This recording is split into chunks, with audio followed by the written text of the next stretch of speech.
The Andari Galactic Museum was one of the most famous places in the stars.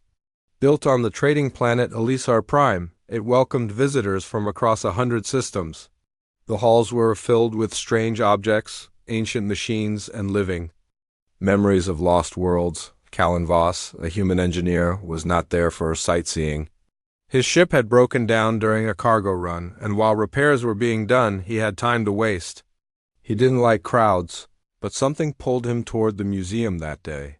He moved through the exhibits slowly, hands in his jacket pockets, eyes half-focused. He had seen alien skeletons, holographic wars, and frozen creatures from icy moons. But none of it surprised him anymore. Space was full of mysteries.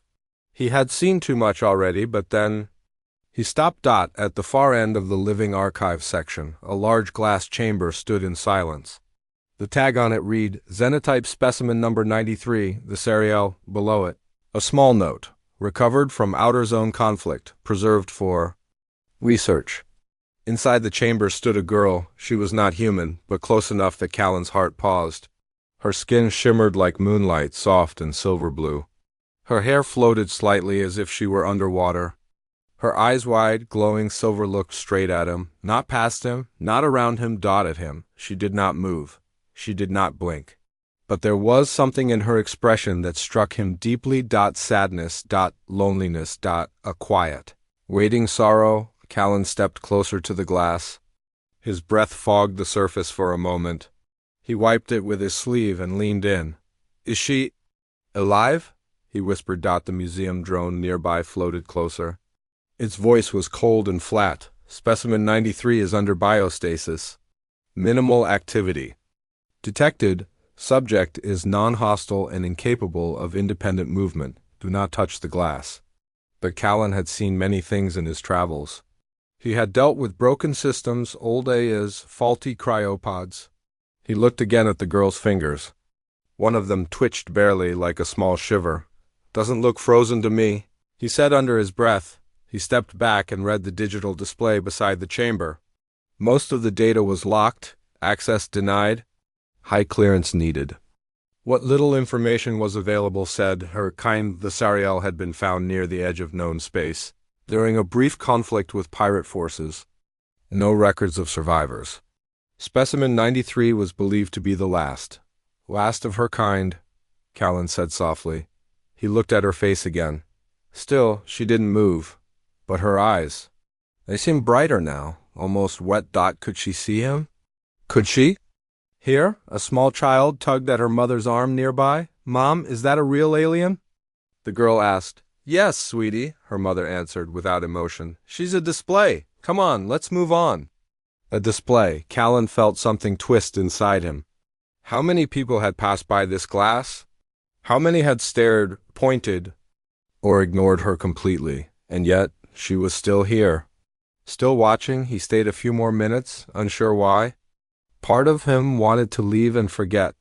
Another part, stronger, wanted to do something. But what? He couldn't just walk up and open the chamber. That would trigger alarms. Security would arrive in seconds. He had no power, no authority.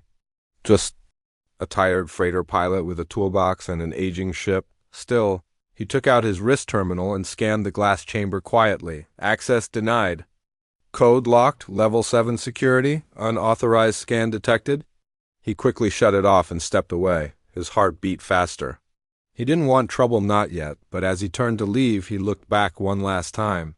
The girl inside the chamber hadn't moved, but her eyes had changed. She was still looking at him, and this time, there was something else in them. Hope. Calen. Voss couldn't sleep. He lay on the thin bunk of his rented room, staring at the metal ceiling. Outside the small window, Elisar Prime glowed with the lights of ships and towers. It was supposed to be just a stop. Fix the ship, get some fuel, move on. But his thoughts kept returning to the alien girl in the glass chamber. Lesari, that name wasn't in any file, but it felt right. He didn't know why. He saw her face clearly in his mind, those silver eyes, full of quiet sadness, her still body, the shimmer of her skin. But most of all, he remembered the way she looked at him, as if she was asking for help, as if she was trying to speak without words. It didn't feel like looking at a display. It felt like meeting someone. The museum's words rang in his ears. Bio-Estis preserved for research. Non-hostile. He had seen stasis chambers before, frozen, cold, lifeless, but she wasn't like that. Her eyes had moved. Her finger had twitched. And somehow, he knew she was aware-trapped, but awake.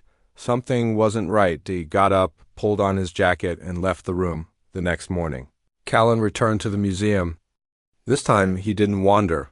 He walked straight to the living archives, past crowds of tourists and students. No one stopped him. No one cared. Specimen number 93 was still there, standing inside the glass chamber, still silent. Still alone. Her eyes met his again. He felt a strange chill. Not fear, something deeper, a connection.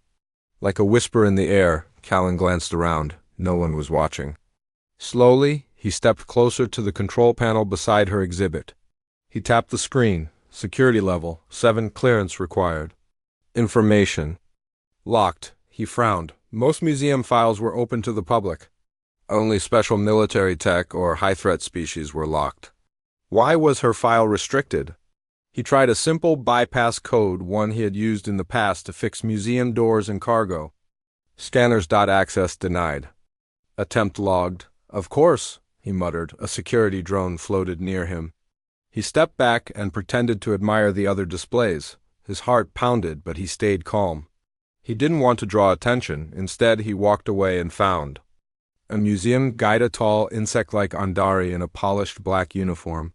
Callan gave a friendly smile. "Hey," he said casually. "I was wondering about specimen 93, the girl in the glass." The guide turned its sharp eyes toward him. "What about her?" "She looks different, more alive than the others." "Is she in real stasis?" The guide tilted its head. "All specimens are properly contained. That unit has been stable for 8 years, no problems." "Right," Callan nodded. "But she moved." "Just a little. Isn't that unusual?" The guide's antenna twitched slightly. Then its voice became cold. "Visitors are not permitted to scan or question specimen behavior. If you have concerns, you may file a report. Otherwise, enjoy the museum." And with that, the guide turned and walked away. Callan watched it go. He didn't like the answer. It sounded like a lie wrapped in official words. Back at the shipyard, Callan opened his personal terminal and began searching. He dug through old cargo records, salvage reports, and war logs. He looked up everything he could find about the Serial species. There wasn't much, a few science reports. Some low-resolution images. A single news clip about a destroyed research vessel near the outer zone. No living Serial had been reported since then. And nowhere did it say anything about one being kept alive in a museum. That was strange. He leaned back in his chair, rubbing his chin. His ship's repair was almost done. He should have been preparing to leave, but instead he was looking up Forbidden's files about an alien girl behind glass. Why did he care? Maybe it was guilt? Maybe curiosity, or maybe it was something more human, something the stars couldn't burn away. He remembered her eyes. That brief look of hope. And he knew. She didn't belong there. That night, Callan stood near the back entrance of the museum. He wore a dark jacket and carried a small toolkit. He wasn't planning anything crazy. Just a closer look, he found a maintenance tunnel under the side walkway, old, unused, and almost forgotten. A quick scan, a cut wire, and he slipped inside. The halls were dark, quiet, only the hum of machines. And soft lights guided him. He reached the exhibit. There she was. Callan walked up to the glass. She turned her head slowly. Not a twitch.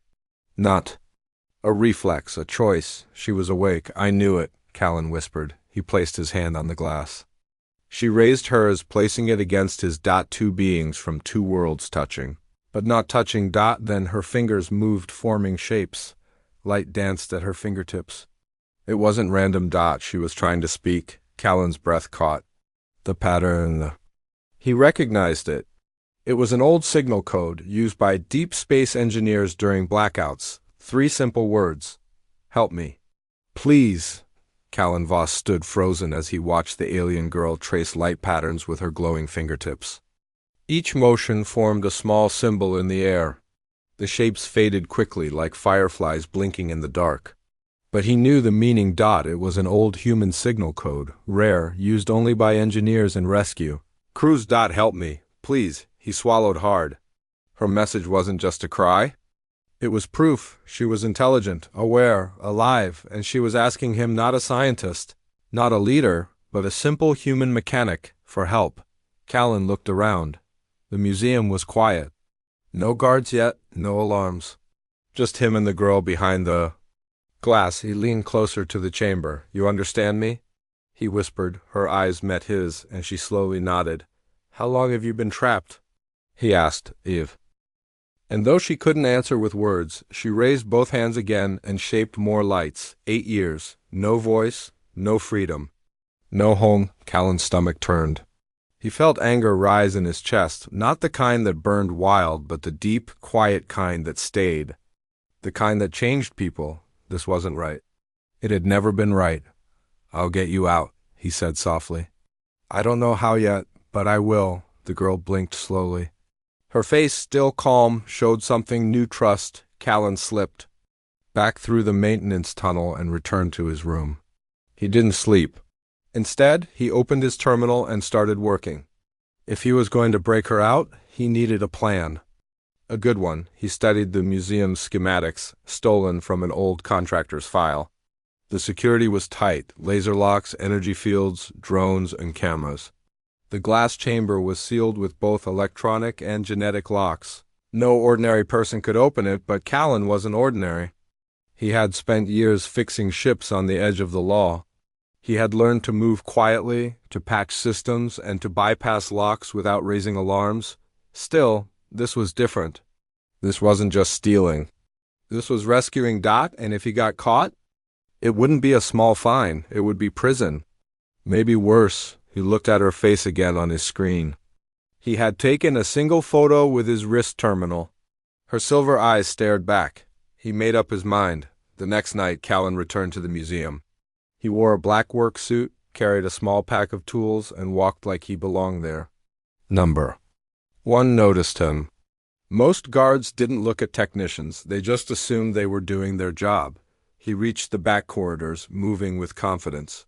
He found the power junction hidden behind a wall panel. From there, he could control a small part of the exhibit systems. Step by step, he worked. First, he cut the camera feed near her chamber. Then he looped the motion sensor. Finally, he created a 5-minute gap in the alarm system. Only 5 minutes. No more. He moved quickly. Inside the chamber, the girl saw him.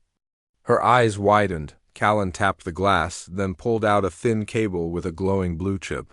He pressed it against the chamber's lock. Access denied. Security level 7. He didn't stop. He pulled out a second chip, one he had designed himself. It wasn't perfect, but it copied a high-level clearance tag from an old system he once repaired. He tried again. Access accepted. Lock disengaged. The glass hissed. A soft glow ran down the edges. Then it opened. The girl stepped forward slowly, unsure, her bare feet touching the floor outside the chamber for the first time in 8 years. She stumbled. Cal caught her gently. Her body was cold and weak, but still alive. You're free now, he said. Her hands moved again, fingers glowing. Thank you. But they had no time to celebrate. A warning beep sounded from Callan's wrist terminal. The security system was resetting. His 5 minutes were almost up. Let's go, he whispered. He led her through the tunnels, staying low, moving fast. Every second mattered. Behind them, a red light blinked on. The museum's central AI had detected the chamber's status. Alarms would follow. Drones would come. They had only one chance. They reached the loading bay. It was quiet, empty, and dark. Callan had hidden his old ship, the Rustwing, just beyond the outer gate. He opened the panel and disabled the door alarm. One last lock. Then they were out. The cool night air of LSR Prime hit them like a wave. Lysari, still weak, leaned on Callan's shoulder. They ran. In the distance, lights flashed. Sirens howled. Inside the ship, Callan helped her sit. He fired up the engines. The Rustwing roared to life. Hold on, he said. And with a blast of heat and speed, they vanished into the stars. One human, one alien girl, escaping the cage that once held her silent. But Ahead of them lay danger, because the Andari Council did not forgive theft, and what Callan had taken was no ordinary artifact. He had taken truth. The Rustwing flew silently through the dark stretch of space, its old engines humming with quiet power. Inside the small ship, Callan Voss checked the sensors again and again. So far, no one had followed them, but he knew that wouldn't last long. He sat in the pilot's seat, his eyes focused, jaw tight. His heart still beat fast from what he had just done, breaking into the Andari Galactic Museum and freeing the last known Serial girl from a glass prison. Beside him, the alien girl rested quietly in the co-pilot's chair. She looked stronger now, but still weak. Her silver-blue skin glowed softly in the dim light of the cabin.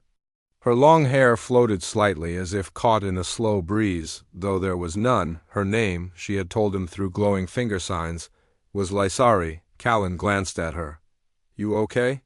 he asked gently. She looked at him and gave a small nod. Her eyes, once full of sorrow, now held something else calm. And under that, a spark of hope. He smiled faintly, then turned back to the controls. He had to find a safe place and fast. The Andari Council didn't take kindly to stolen property, even if that property had a soul, especially then. Hours passed. The stars around them grew colder and thinner. Callan plotted a new course, one that would take them away from busy trade routes and deep into the outer belts, where old miners and smugglers often disappeared for months. He didn't want to hide forever. But he needed time to figure out what to do next. Time to learn who Lysari really was, and time to protect her from those who still wanted her locked away. After making sure the ship was stable, Callan stood up and walked to the back. The Rustwing was small, just a 2-room vessel with a cargo bay, a control cabin, and a fold-down sleeping bunk. He opened a cabinet and pulled out a blanket and a protein pack. "I don't have much," he said, handing them to her, "but it's warm and edible, kind of." Lysari took the blanket, wrapping it gently around her shoulders. She touched the protein pack, but didn't open it. Instead, she looked up at him and raised her hand. "Why?" she asked, using the same glowing finger signs as before. Callan understood. Her question wasn't about the food. It was about everything. Why had he helped her? Why risk everything for a stranger? He sat down across from her, resting his arms on his knees. "I don't know," he said honestly. "At first, I thought it was just wrong to keep someone in a glass box like that. You weren't just some display. You were real." He paused. "But then I saw your eyes. You were awake, aware, and sad.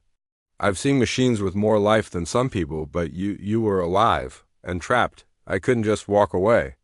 Lysari looked down, her hands resting in her lap. Then slowly she signed again. "I was afraid. I thought no one would ever see me." Callan nodded. "They didn't see you, but I did." Silence filled the ship for a few moments. Not uncomfortable, just quiet. Then the warning lights on the dashboard flashed red. Callan jumped to his feet and ran to the cockpit. He scanned the screen. A signal was coming in, long range, strong, and not friendly. "Tracking beacon," he muttered. "They found us." Lysari stood behind him now, her face calm but her eyes alert. Callan began flipping switches. "We need to move, fast." The ship jolted forward, turning toward a nearby asteroid field. It was risky to fly through, but it could block the signal and buy them time. Laser scans lit the space behind them. A sleek Andari patrol cruiser had arrived, faster, stronger, and fully armed. The Rustwing shook from a near hit.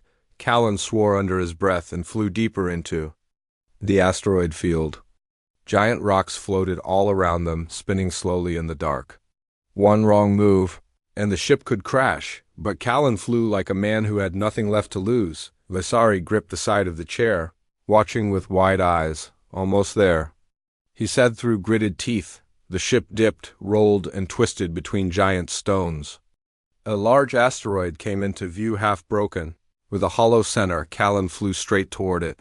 "We hide in there," he said. The cruiser fired again, this time hitting a nearby rock, sending debris flying, but the Rustwing made it. They entered the hollow space, and Callan powered down the engines. The ship went silent. The stars outside vanished behind thick layers of rock. The signal faded.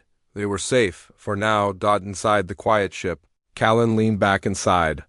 His hands trembled from the flight. Lesari sat beside him. She reached out and placed a hand gently over his. Thank you, she signed again. He looked at her, then gave a tired smile. This is just the beginning, Lesari. Outside the ship, the patrol cruiser circled the field once more, then turned away, but Callan knew they'd be back. The Andari would not give up. Still, as he sat in the dark beside the girl he had rescued, he felt something stronger than fear. Purpose. The Rustwing floated quietly in the dark heart of the asteroid. Its engines were off. Lights dimmed. Silence filled the ship, broken only by the faint hum of life support. Callan Voss sat in the main cabin, staring at the glowing screen in front of him. The Andari cruiser had stopped chasing for now, but that didn't mean they were safe. The Council would search every corner of space if they had to. Across from him, Lesari rested, her eyes closed. But Callan knew she wasn't asleep. She was thinking. Always thinking. She had been silent for most of the day, not out of fear, but focus. Her glowing hands moved now and then, writing patterns in the air. They faded quickly. But Callan had started to understand the symbols. She wasn't just from another species. She was from a forgotten past. Later that evening, Callan sat down beside her with a small food pack. He passed one to her, then opened his. "Own, we can't stay hidden forever," he said quietly. "We'll need supplies, fuel, a plan." Lesari nodded. She turned to him and raised her fingers, glowing faintly. "I can help." Callan looked surprised. "Help how?" She paused, then moved her fingers again, slower this time. "I can show you. But it takes trust." Callan smiled a little. "I already trust you. I broke you out of a museum, remember?" Lesari reached forward and gently touched his hand. In that moment, something strange happened. A soft light glowed between their skin. Callan didn't feel pain. Instead, a calm warmth passed through him. His eyes widened as visions filled his. Mind images, sounds, memories not his own. He saw stars in strange shapes. Alien cities built of crystal and light, and skies that shimmered with colors beyond human sight. He saw Lesari's world, and he saw it. Alien gasped and pulled his hand back. The connection ended. "What was that?" he asked, his voice low, shaken. Why, sorry, looked down, then slowly began to explain with her glowing signs. My people were not warriors. We were lightbinders, peacemakers, memory holders. She paused. But they feared us. The Andari, others too. They said our minds were dangerous. Her hands trembled slightly. We could share thoughts. Like you just saw, we didn't mean harm, but they attacked. They hunted us. Callan sat quietly, his heart heavy. "That's why there's no one else left," he said. "That's why you were alone." Lesari nodded. "I was found near death, put in stasis. Sold as a specimen.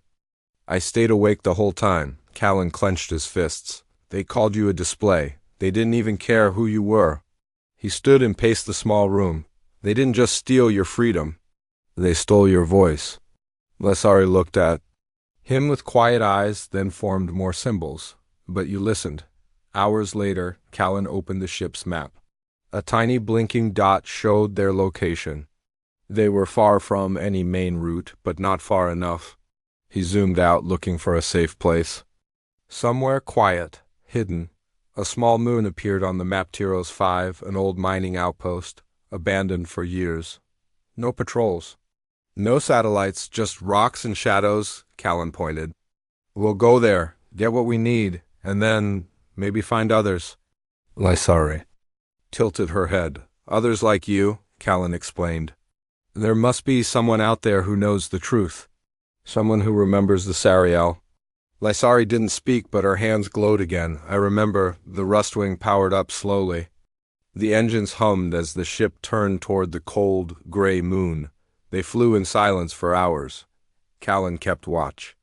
Lesari rested nearby, her eyes closed, but mind still active. At last, they reached TIR Ross-5. It was a quiet, broken place. Old buildings leaned sideways, half buried in dust.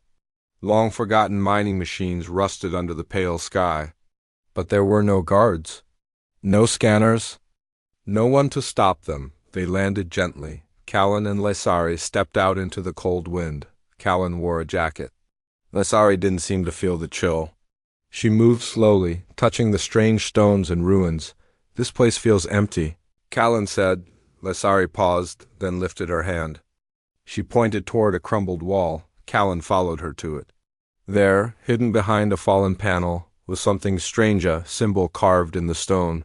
Glowing faintly. It wasn't Andari, it wasn't human. It was Serial. Callan stared. Someone's been here before? Lysari touched the mark. Her fingers glowed softly, the same color as the symbol. A soft tone echoed around them. Then, the ground beneath the wall shifted. A small door opened. Behind it, darkness. But not empty. Lysari looked at Callan. Her eyes filled with something powerful. Hope. The door in the rock slid open with a soft hiss.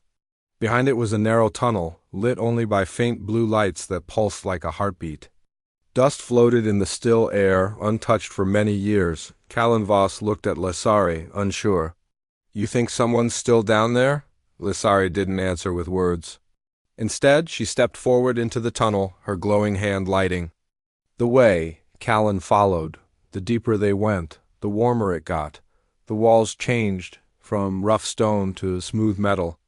It wasn't just a mine, it had once been something more. Something secret. Finally, they reached a small chamber at the end of the tunnel.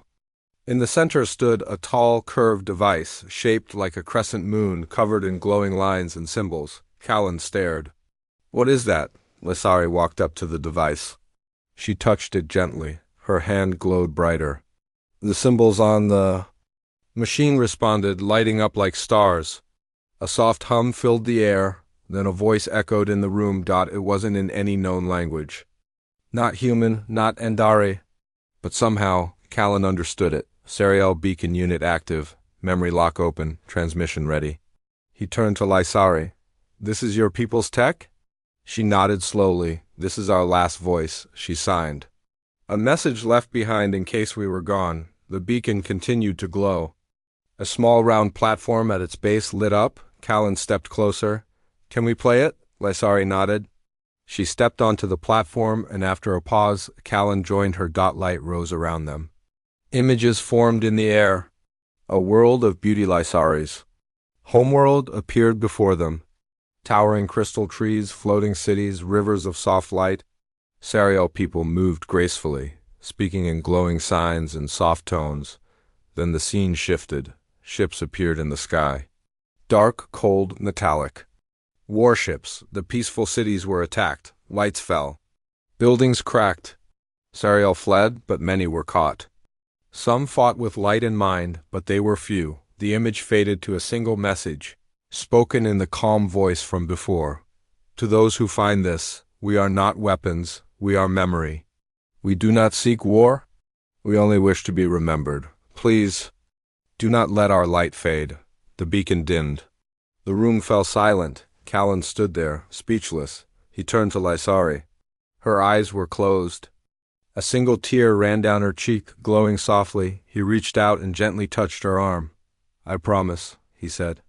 I won't let your people be forgotten. I'll help you. Lysari opened her eyes. Her fingers moved. There may be others. Serial hidden, or people who knew them. This message could call them. Callan nodded. Then we need to send it.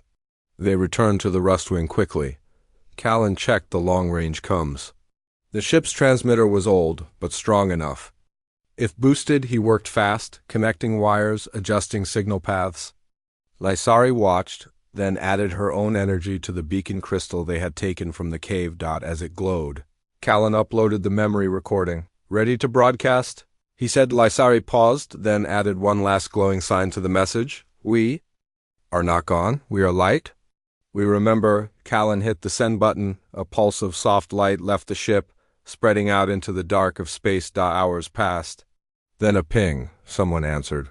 Callan whispered. He checked the screen. A return signal, faint but real, was coming from a nearby system, a hidden relay. Possibly old. Possibly Sariel. He looked at Lysari. We found something. But before they could plan, a loud beep sounded. Warning. Incoming ship detected. The Andari patrol cruiser had returned. Callan's face went cold. They must have followed the signal. He ran to the controls. We have to move, now. Lysari nodded and strapped into the co-pilot's chair. Callan launched the ship, pushing the old engines hard. The cruiser fired. A blast of energy hit the side of the asteroid, shaking everything. Callan flew through the dust and debris, dodging laser fire. Come on, Rustwing, he whispered. Hold together. The ship shuddered but kept flying. Lysari placed her hand on the console, her light flowing into it.